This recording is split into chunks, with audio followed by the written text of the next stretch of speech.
Welcome in. I'm Steve Palazzolo from Pro Football Focus, and this is your Heisman Watch after 3 weeks of the college football season. It's all brought to you by Eckrich, the official smoked sausage of the college football playoff.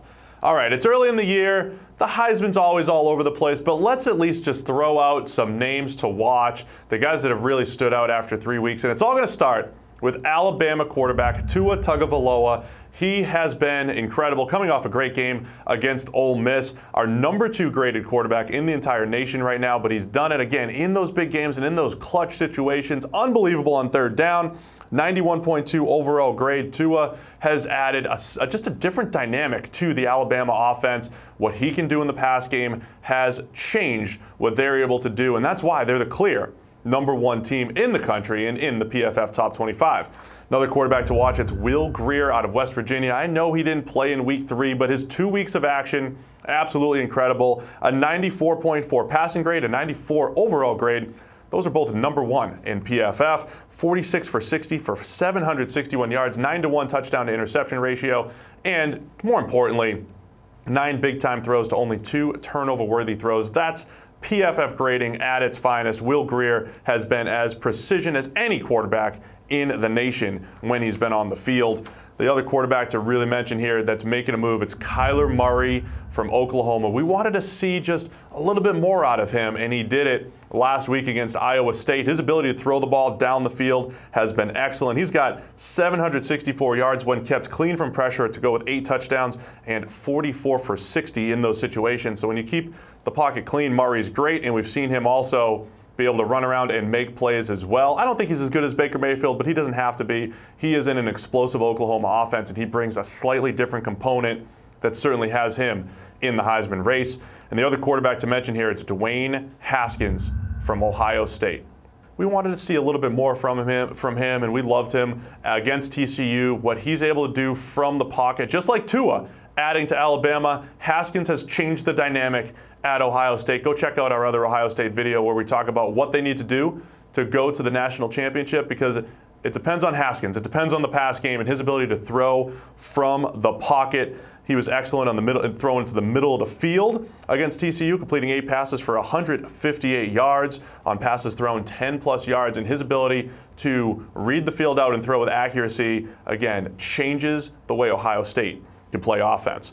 Another key name here, it's A.J. Dillon, a running back from Boston College. He's forced 19 missed tackles on just 59 carries, and he's also had 247 yards after contact this year, 17 first downs. I know the schedule hasn't been great for BC, but A.J. Dillon, he was excellent last year, and he is making a move this season as well. Target's about 50 yards away, huh? Yeah, it is. I'm about to spin it right down the middle. Oh! Bang! Give me my million! Now, take notes. No way. You gotta be kidding me, man. What are you guys doing on the roof? We're just practicing. Well, get off before you break your neck. It's for $1 million. Get off.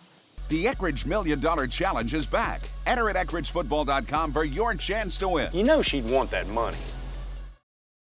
And of course, it would not be a PFF Heisman list if we did not go a little out on the limb for our defensive players. And it's Nick Bosa from Ohio State. I know he's banged up right now, but he's the best player in the country. He was the best player in the country coming into the season, and we've seen it again this year. He's grading as one of the best edge defenders. He's getting after it as a pass rusher. He has the highest win percentage among all pass rushers in the nation. He's also got those flash plays as well, forced fumbles, fumbles recovered. Nick Bosa, when he gets back on the field, watch out. He is one of those few defensive players that can make a move in the Heisman race. Another quarterback to highlight here, it's Drew Lock out of Missouri. Big test this week against Georgia. That will probably put him up on the list or probably knock him off. But at this point, 11-to-1 touchdown to interception ratio. It's legit because he can throw the deep ball. He has Emmanuel Hall on the outside, 4th most deep passing yards in the entire nation. And that Missouri scheme takes advantage of that big arm that he has. He has one of the best pure arms in the entire country, and he can chuck the ball down the field as well as anybody. Speaking of downfield throwing, the last quarterback on the list for us, it's Justin Herbert from Oregon. I know he's coming off a rough game against San Jose State. The grading was a little bit better than what we saw statistically from him but we just love what he brings to the table from an athleticism standpoint and a pure zip standpoint. He has 10 big-time throws this season, and that is what his game really entails. His ability to drive the ball down the field, a lot like Drew Lock, throw the seam ball, throw the ball with a little bit of touch. He's our top NFL draft prospect. Can't wait to see what he does against Stanford this week, and as the Pac-12 schedule gets a little bit more difficult. Still has a little bit to prove, but Herbert is still very much in this Heisman conversation. And then we can't forget about wide receiver A.J. Brown from Ole Miss. I know there's a lot of good receivers in the country, but this guy's the best. Had a bit of a lull against Alabama, but he came into the game with 13 receptions for 251 yards and 3 touchdowns, averaging 19.3 yards per catch. He only had 4 for 34 against Alabama. But keep an eye on him for the rest of the year with Jordan Ta'amu throwing him the ball, and what he does out of the slot as a vertical threat. He's going to be in the mix the entire year if we're willing to go to the wide receiver position for a Heisman look.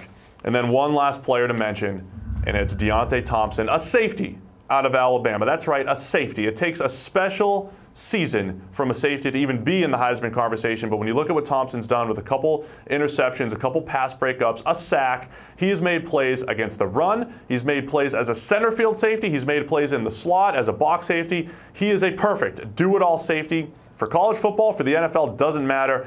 He's in the mix. It'll take a lot more flash plays to keep him around here, but for 3 weeks, he's got a season's worth of highlight reel plays. That's why Deonte Thompson's one of the few defensive players that makes it here in our Heisman Watch. That'll do it for us this week. We'll be back next week with another Heisman update, and it's all been brought to you by Eckrich, the official smoked sausage of the college football playoff. Don't forget to pick up Eckrich smoked sausage at your local grocery store for this weekend's tailgate or homegate party, and make sure to visit EckrichFootball.com for great game day recipes and to enter their season-long $1 Million Challenge.